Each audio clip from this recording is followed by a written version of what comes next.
Olá, pessoal, tudo bem? Bem-vindos a mais um episódio do nosso Conversa 360, o podcast do Movimento Vida 360, que está aí todo mês trazendo muito conteúdo, muita reflexão e muita temática voltada para a nossa vida pessoal, para nosso desenvolvimento de carreiras e assuntos que perpassam aí a nossa vida do cotidiano. E se esse assunto, se essas temáticas forem interessantes e importantes para você, não se esqueça de se inscrever no nosso canal, passar a nos seguir e compartilha também com seus amigos, que eu acho que tem muito conteúdo interessante para muita gente por aí. Acho que vale a pena, tá bom? E hoje a gente vai falar sobre uma temática que tem sido muito divulgada nas redes, muito divulgada na mídia e que é importante para as organizações que hoje atuam com um grande público de trabalhadores que tem apresentado um cenário meio complicado. A gente sabe que o número de adoecimentos, de afastamentos por adoecimento mental tem crescido. Isso são estatísticas que a gente tem visto por aí a cada momento, a cada noticiário traz que esses números estão crescendo, esses números têm sido acompanhados pelos órgãos de controle, e esse aumento impulsionou realmente mudanças em algumas normas regulamentadoras. Entre elas a NR1, que é uma norma regulamentadora que trata de riscos ocupacionais. E nesse contexto, nesse cenário de adoecimento que a gente encontra hoje, foi que surgiu o nosso movimento Vida 360. Ele realmente veio trazendo auxílio, apoio às organizações que querem combater preventivamente esse adoecimento das suas equipes. Para conversar com a gente sobre essa temática que é tão importante, a gente trouxe realmente uma convidada de muito conhecimento nessa área. A gente vai conversar hoje com a Odete Reis, coordenadora nacional de riscos psicossociais do Ministério do Trabalho e Emprego. Ela é auditora fiscal do MTE, com foco em riscos psicossociais e assédios moral e sexual. Mestre em ergonomia pela Federal do Rio Grande do Sul, com o tema trabalho e suicídio. Formação em medicina pela UFMG, residência em clínica médica e especialização em medicina do trabalho.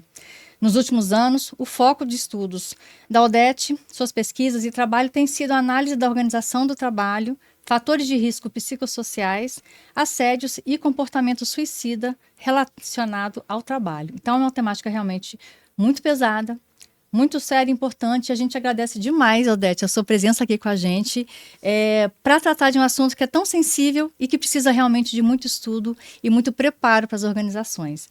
E aí eu queria começar ouvindo de você, assim, qual é hoje o principal desafio realmente da saúde mental dentro das organizações? Qual é o principal desafio que as gestões de pessoas, áreas de gestão de pessoas encontram nas organizações relacionado à saúde mental? Sim. Inicialmente, eu gostaria de agradecer, né, o convite para estar aqui falando de um tema que, para mim, é muito caro e muito necessário nesse momento, né, como você disse, tendo em vista os adoecimentos, os afastamentos. A gente tem visto ser noticiado, né, a cada ano esse aumento no número de transtornos mentais em geral e também relacionado ao trabalho. E essa mudança na NR1, inicialmente eu gostaria só de esclarecer que, na verdade, apesar do senso comum achar que agora, a partir de 26 de maio, né, que é quando vai entrar em vigor a alteração do texto da norma, é que as organizações vão ter essa obrigatoriedade, mas, na verdade, não é bem isso. O que aconteceu é que, na verdade, desde que teve uma grande mudança na NR1, que foi por volta do ano 2000, 2020, a última grande mudança, e que foi instituído o PGR, o Programa de Gerenciamento de Riscos, a norma fala que os riscos presentes no ambiente de trabalho devem ser gerenciados. Ela não delimita, né, que são só químicos, físicos ou biológicos, e inclusive ela cita a importância da NR17, que trata de ergonomia, né? Então que também as questões da NR17 também devem ser abordadas, então somente reforçando que, desde então, os fatores de risco psicossociais também deveriam estar sendo abordados, gerenciados e combatidos. Então, na verdade, ela explicita isso na norma. Isso. Entendo. Essa alteração agora, então, é um texto, né, no determinado item que fala que os riscos devem ser gerenciados, agora ela explicita que os riscos químicos, físicos, biológicos, de acidentes, de ergonomia, inclusive os fatores de risco psicossociais, devem ser gerenciados. Mas, de toda forma, era o entendimento, né, de muitas organizações, de muitas pessoas, de que esses fatores de risco não precisavam ser abordados até então. Então, essa alteração foi de grande importância, haja vista todo o debate que vem, né, tendo ocorrido em relação ao tema. E em relação à sua pergunta, o maior desafio para as organizações em relação a isso, eu creio que é a questão do conhecimento sobre o que são fatores de risco psicossociais.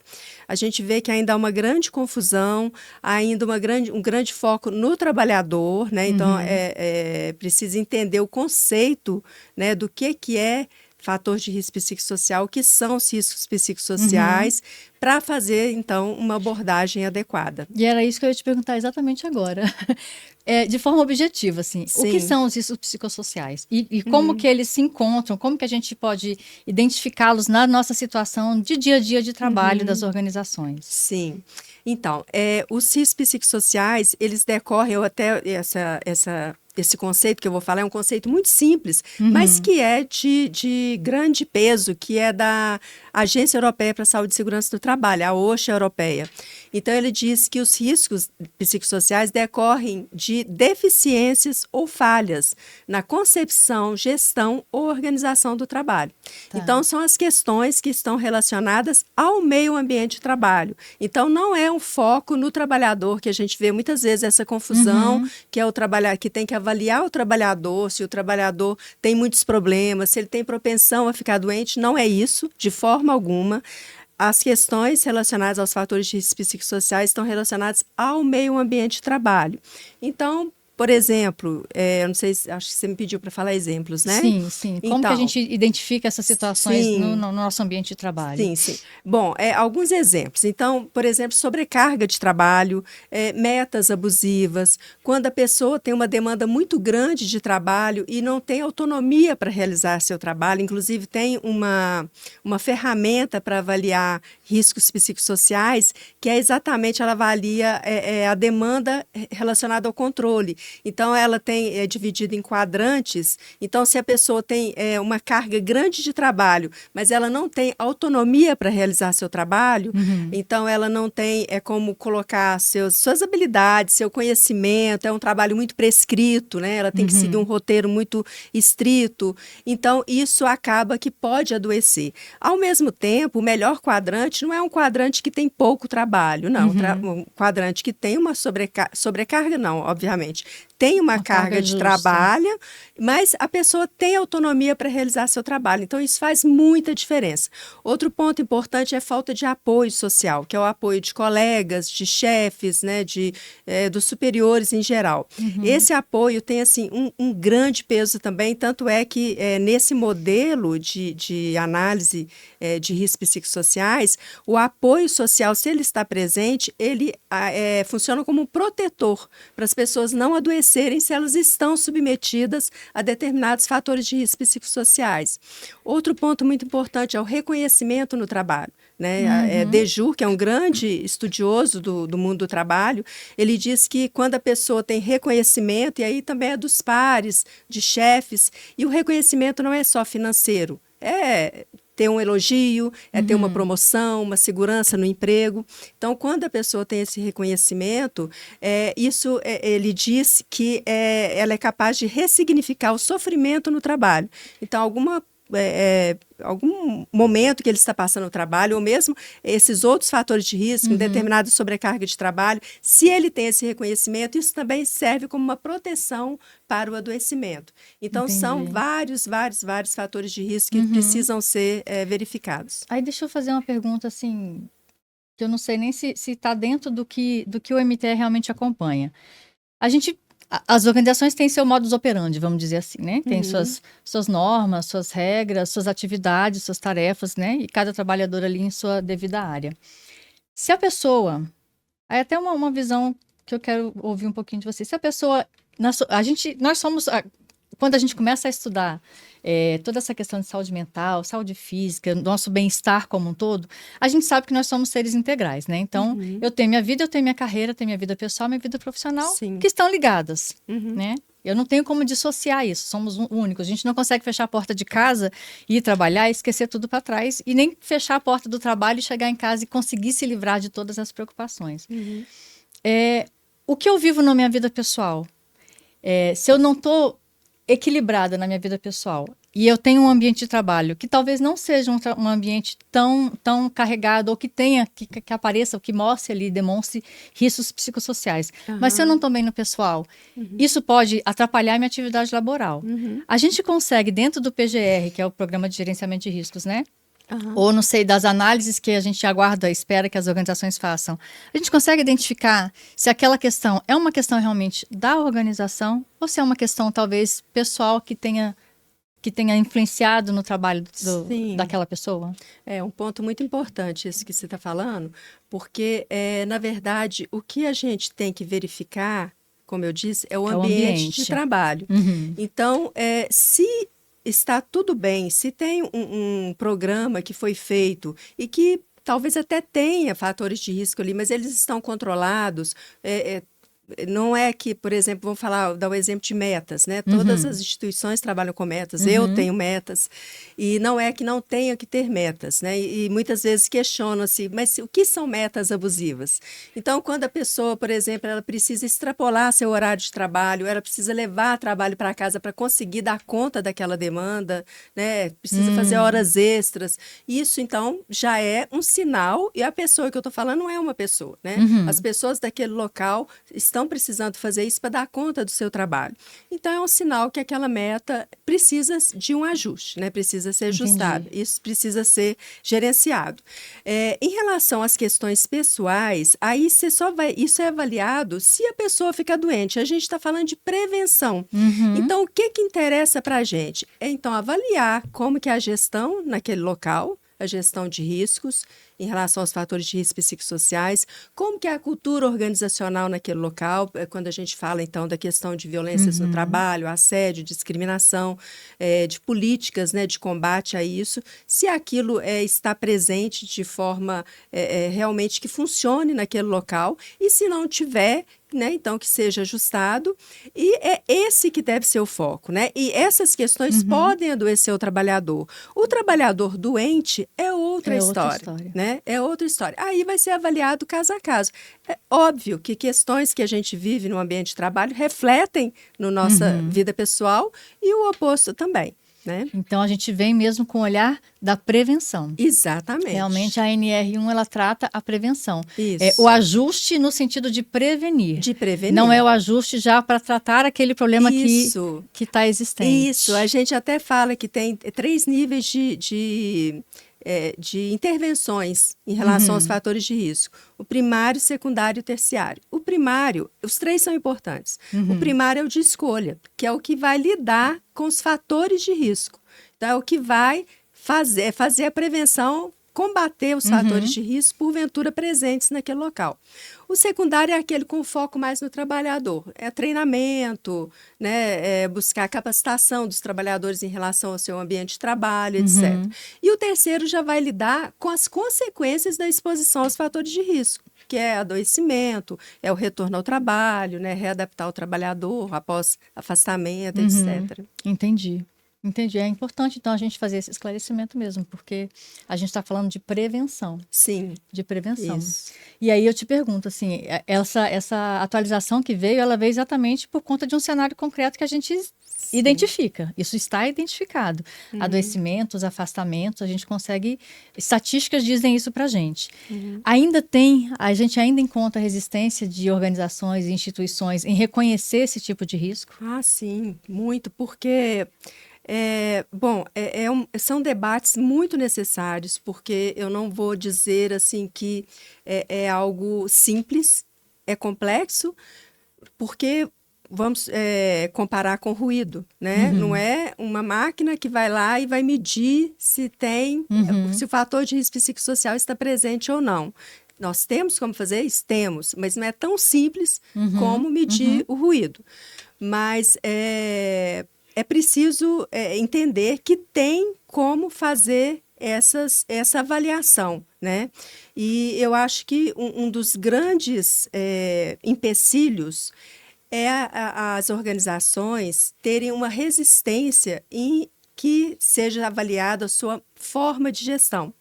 E eu vou até te dar um exemplo, quando a NR17, lá final dos anos 90, ela teve uma grande alteração, que é a norma de ergonomia, que foi a inclusão da organização do trabalho na NR17, que antes a NR17 falava só de mobiliário, de ferramentas, não tinha questão de gestão.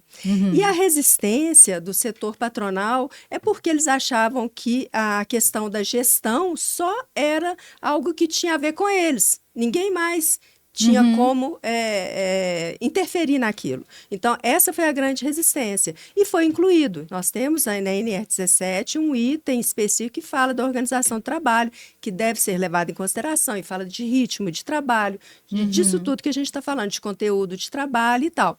Então, teve essa resistência na época. E agora a gente acha que está lidando com a mesma coisa também, porque a organização do trabalho passa muito por isso, né? Pela forma de gestão, pelo método que o empregador escolheu para fazer a gestão dos seus, do seu trabalho, de como que vai ser executado. De metas, de entregas e tudo mais. Então, eu acho que esse, talvez, além do que eu falei, que é do conhecimento, esse também é outro grande empecilho. Então, a instituição estar aberta a que seja avaliada essas questões no seu ambiente de trabalho.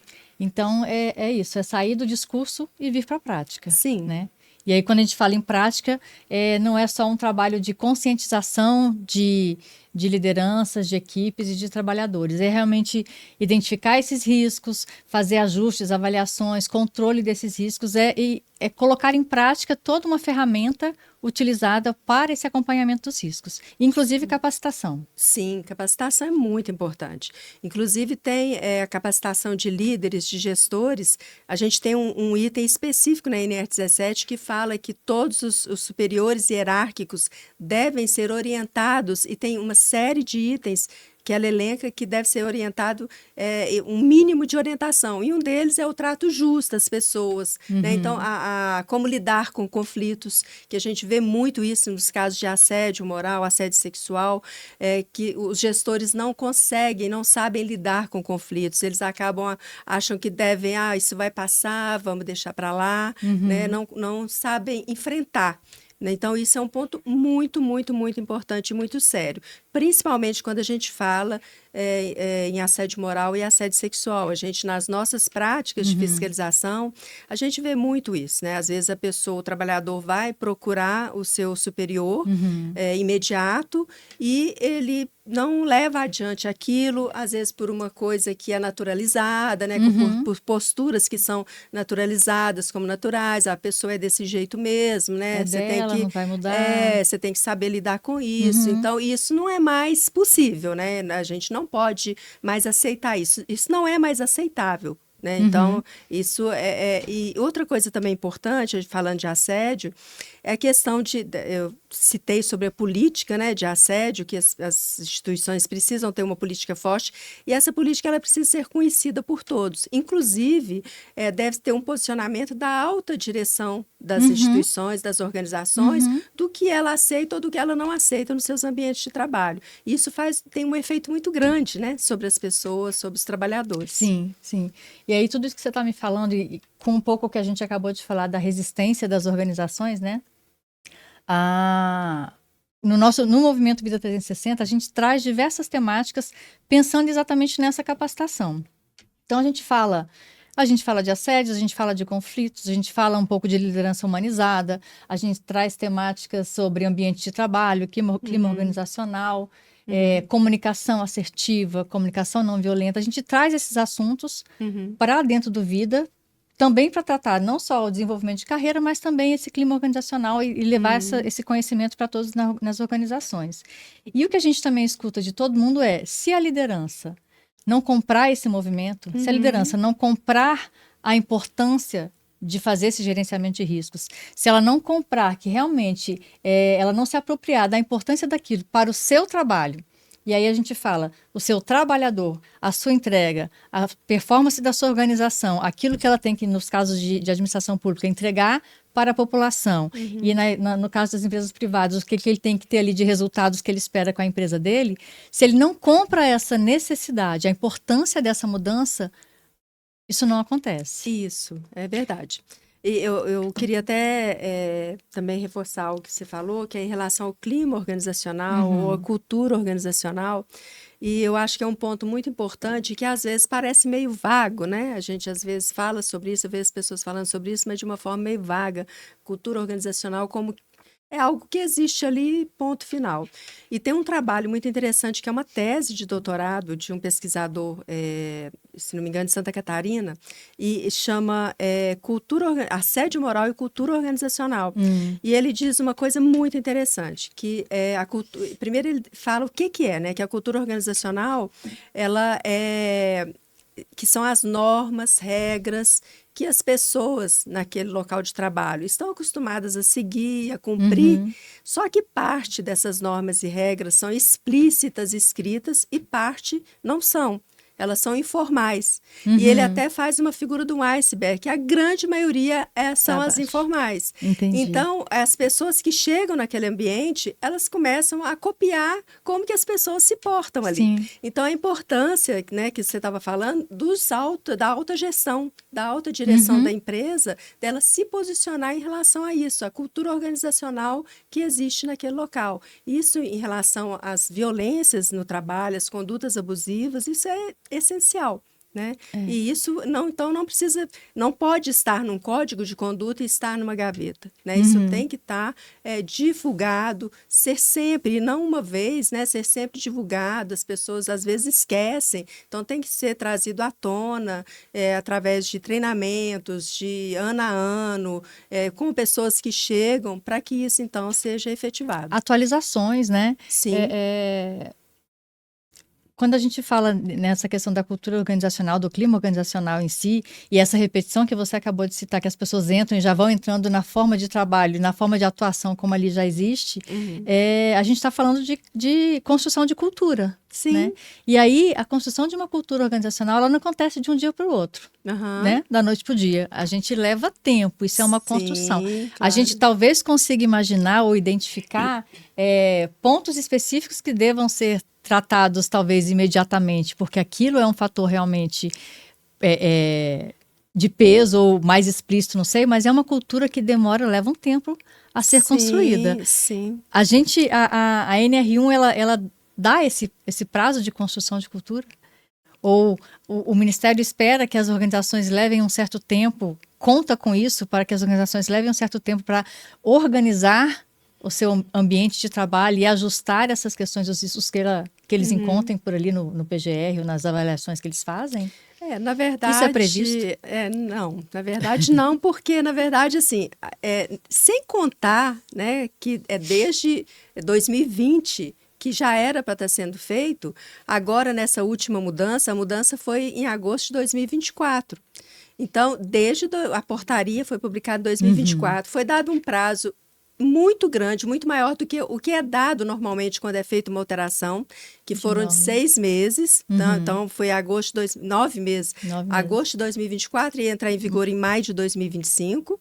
Então, se as empresas não tinham conhecimento, não estavam preparadas, ela está tendo esse tempo todo para se preparar. E em maio de 2025 foi feita então essa prorrogação de mais um ano, né? Que agora, em maio de 2026, entrará em vigor.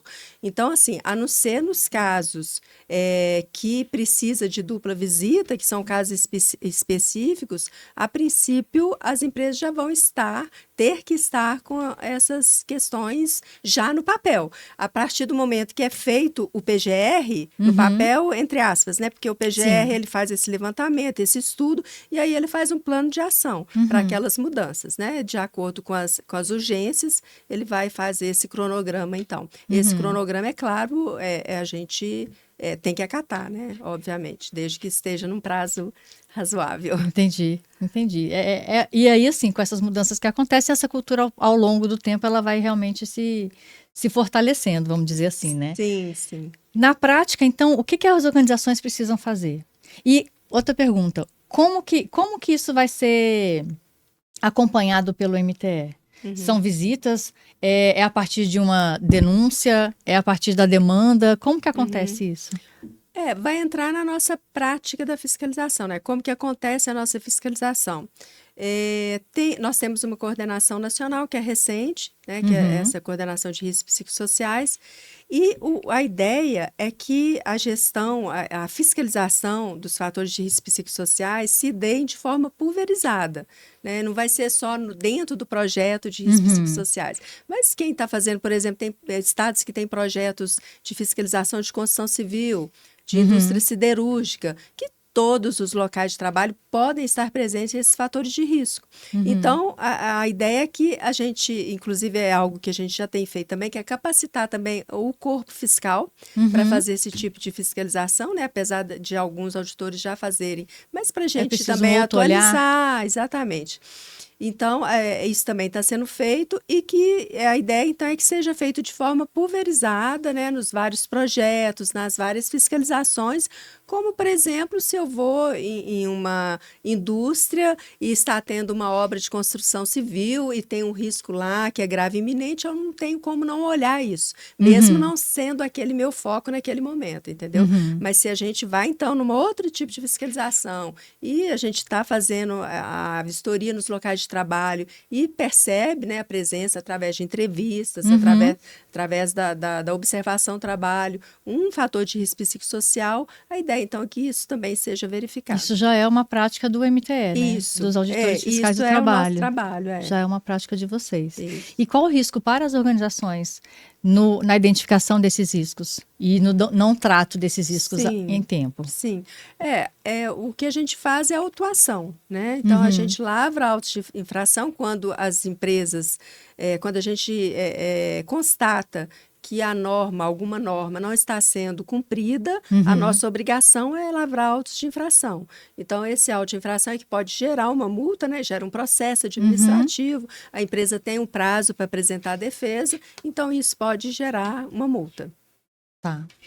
E você consegue perceber, aí eu não sei se a gente já está trazendo muita questão para a área de gestão em si, mas você consegue perceber o que muda numa organização quando ela passa a tratar da saúde mental dos seus servidores, dos seus colaboradores, dos seus trabalhadores? Vocês conseguem identificar uma mudança de cenário ou uma mudança até mesmo de performance, de entrega desses trabalhadores, quando ele percebe que a sua organização cuida da sua saúde mental ou tem um olhar diferenciado para essa questão da saúde mental e do ambiente de trabalho onde eles atuam? Sim, eu acho que da mesma forma que os demais riscos presentes no ambiente de trabalho. Se os trabalhadores eles percebem que o empregador ele tem esse olhar na prevenção, né, que ele está cuidando, ele não está deixando máquinas desprotegidas, ou se for uma construção civil, ele não está deixando nenhum risco de queda. E no caso, então, dos riscos psicossociais, ele está avaliando a sua gestão para ver se, revisando essa questão das metas, da sobrecarga de trabalho, está verificando se as pessoas não estão fazendo jornadas excessivas. Claro que eles vão trabalhar, com certeza, muito mais satisfeitos, né, muito mais tranquilos com a sua saúde, né, que não será afetada por aquelas questões que poderiam estar presentes naquele local. O Vida, ele traz, né, tanto nos nossos encontros mensais que a gente tem, que temos lá os nossos consultores que trazem temáticas que perpassam ali vida e carreira. A gente traz sempre também dentro da nossa plataforma do Vida 360 conteúdos voltados para essa questão de ambiente de trabalho, de saúde mental e tudo mais. Você entende que ferramentas assim de conteúdo, de conhecimento, de capacitação são também ferramentas importantes para fazer um trabalho de prevenção dentro das organizações? Sim, eu acredito que sim. É como eu disse, né? As três etapas que eu falei do trabalho de gerenciamento de riscos, eu acho que todas elas são importantes, né? Eu acho que o principal é olhar as questões da organização, do meio ambiente de trabalho, né? E aí combater esses fatores de risco. E a questão também da capacitação dos trabalhadores. Aliás, isso é obrigação também das empresas, né? Elas devem capacitar os seus empregados, seus trabalhadores, sobre a presença de riscos no ambiente de trabalho. Eles devem estar ou através da CIPA ou através mesmo do empregador, né? Então, eles devem estar cientes dos riscos que eles estão correndo naquele ambiente de trabalho, né? Quais os adoecimentos que eles podem ter, os cuidados que eles devem ter. Isso tudo também é obrigação. A gente escuta, a gente já recebeu no nosso palco pessoas como o Mário Sérgio Cortella, o próprio Márcio Atala, a Lucilena Galvão. Então, a gente vai de filósofos à atividade física a pessoas que trabalham na área de gestão e tudo mais. E a gente escuta eles falarem isso. A gente pode ter na nossa mesa do lado alguém que está adoecido, que está passando por alguma situação de adoecimento e que talvez o nosso ambiente de trabalho seja nocivo a ele que já está adoecido e a gente não consegue perceber isso pela falta do conhecimento. Sim. Então, a gente procura trazer realmente dicas, insights e palestras e conteúdos que tragam essa percepção também para o seu autocuidado e para o cuidado das nossas equipes. Então, um viés que a gente traz muito para o Vida, a gente entende ele como realmente um projeto de capacitação, de levar conhecimento e preparar os trabalhadores também para esse olhar cuidadoso consigo e com seus colegas de trabalho. Sim. E aí, Odete, eu te pergunto assim, para a gente poder começar a encerrar, né? Que se deixar, a gente fica aqui horas conversando. Que mensagem que você deixaria para gestores e para instituições que estão ainda começando a olhar para essa questão dos riscos psicossociais no seu ambiente de trabalho? Sim. Olha, eu acho que 2 pontos principais, que eu até já falei aqui, acho que eu já falei um pouco sobre os 2. O primeiro é a questão do conhecimento sobre o que são riscos psicossociais, o que deve ser focado na realidade para a gente fazer esse tipo de prevenção, né? Eu acho que isso é essencial. Então, e eu vejo que as pessoas, as organizações, elas estão buscando esse conhecimento, elas estão buscando se capacitar, mas ainda eu vejo que ainda há muita confusão, né? Ainda há muita confusão em relação ao que são riscos psicossociais, qual que deve ser a abordagem. Então, eu acho que é um caminho ainda. Então, eu acho que isso é essencial. Eu né? vejo uma oferta enorme de ferramentas e profissionais nas Sim. redes ofertando assim Sim. coisas mirabolantes que a gente não sabe até onde é tudo aquilo ou a gente precisa realmente de tudo aquilo. Então tem que ter um olhar meio cuidadoso para o que está sendo ofertado de ferramenta. Com certeza, com certeza. A gente vê assim muitos profissionais, muitas áreas falando agora as empresas vão precisar desse tipo de profissional. E isso também não é verdade, né? O que a empresa precisa? É de um profissional, não é nenhum específico. A norma não determina que é a especialidade tal, a especialidade X ou Y que vai ter que fazer esse trabalho, né? Então, é quem tem conhecimento sobre riscos psicossociais. Então, pode ser um engenheiro de segurança? Pode ser um médico? Pode ser um psicólogo? Pode, outro profissional que tenha conhecimento em ergonomia, em riscos psicossociais? Sim. Então, não há essa determinação na norma. Que profissional é esse? Então, realmente é algo que tem sido falado muito, assim. Então, agora, a partir de agora, para fazer um verdadeiro trabalho, tem que ter determinado tipo de profissional nos seus quadros. E eu até faço uma comparação, que eu acho que fica mais claro, com, por exemplo, eu acho que fica mais fácil de entender, vamos pensar no risco de poeira e o risco de silicose, né? Então, a poeira de sílica, que causa uma doença gravíssima que leva à morte, que é a silicose, que acontece muito em mineradoras. Então, tem no gerenciamento de riscos, no PGR dessas empresas, tem que ter o gerenciamento, a medição da poeira e um trabalho de prevenção em relação à silicose. Precisa de um pneumologista lá, porque é uma doença pulmonar. Precisa agora ter um pneumologista, um especialista em silicose, na doença de silicose dentro do seu quadro? Não. Isso é outra história. Nós estamos falando da prevenção. Então, esse é o primeiro ponto, que eu acho que é algo que é essencial para esse entendimento. E o outro é exatamente a gestão da empresa, os próprios empregadores, eles estarem abertos que esse trabalho seja feito. como a gente falou, né? Porque pode ser que vá mexer na gestão, na forma de organização do trabalho, que está diretamente ligado com essas questões. Então, ele precisa estar aberto a isso, até para que seus profissionais, os profissionais que ele contratou, eles possam adentrar, né, nessas questões para verificar, estudar, para ver se ali tem alguma coisa que deve ser modificada. Tá. Afora a ANR em si, no seu texto lá, literal, tem algum outro manual, algum documento diretivo do MTE que eles podem procurar também para como que eles se organizam para atuar nessa prevenção? Sim, mas assim, é bom não ter tanta expectativa, porque às vezes a pessoa acha que no manual vai ter assim, como que eu tenho que fazer. E não é objetivo, não é da essência da norma a gente fazer isso, né? A empresa, a instituição, a organização é que vai definir como que ela vai fazer esse gerenciamento. Qual instrumento que ela vai usar, qual profissional que ela vai contratar, se ela vai usar uma ferramenta validada, se ela vai fazer através de uma análise ergonômica do trabalho. Isso é definição da organização, né? Não é do MTE, não fala isso, a norma não fala isso. Mas temos, sim, um guia que foi publicado ano passado, o guia da NR1, e agora, recentemente, teve um manual da NR1 também, que veio tentar trazer alguns esclarecimentos. Então, acho que pode ser de alguma ajuda.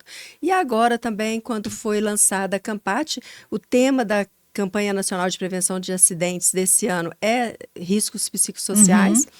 E foi lançado, no dia do lançamento da Campate, foi lançado um treinamento sobre riscos psicossociais para o público externo no site da ENIT, que é a Escola Nacional de Inspeção do Trabalho. A Escola Nacional de Inspeção do Trabalho é do Ministério do Trabalho e ela é mais focada até para a capacitação de auditores fiscais. Mas, às vezes, é feito também um curso para o público externo. E esse foi direcionado especificamente para o público externo. Bacana. Odete, eu agradeço demais a sua presença aqui com a gente. A gente teve uma aula de NR1. Eu acho que é um material realmente que é muito importante de ser implementado, é uma norma que é muito importante de ter um olhar cuidadoso e atencioso por parte das organizações. E eu fiquei muito feliz de você ter vindo aqui conversar com a gente e esclarecer muitos pontos que eu acho que ainda tinham algumas nuvens aí acerca dessa temática. Sim. Te agradeço demais pela disponibilidade. Muito bom ter você aqui com a gente. Eu que agradeço, Ana Luísa, e fico à disposição. Tá ok, obrigada. E aqui a gente encerra mais um episódio. Agradeço vocês que estiveram com a gente até aqui. E lembrando, se esse assunto, se essa temática foi importante para você ou para alguém que você conheça, se inscreva no nosso canal e compartilhe também, tá bom? Até o próximo episódio. Tchau, tchau.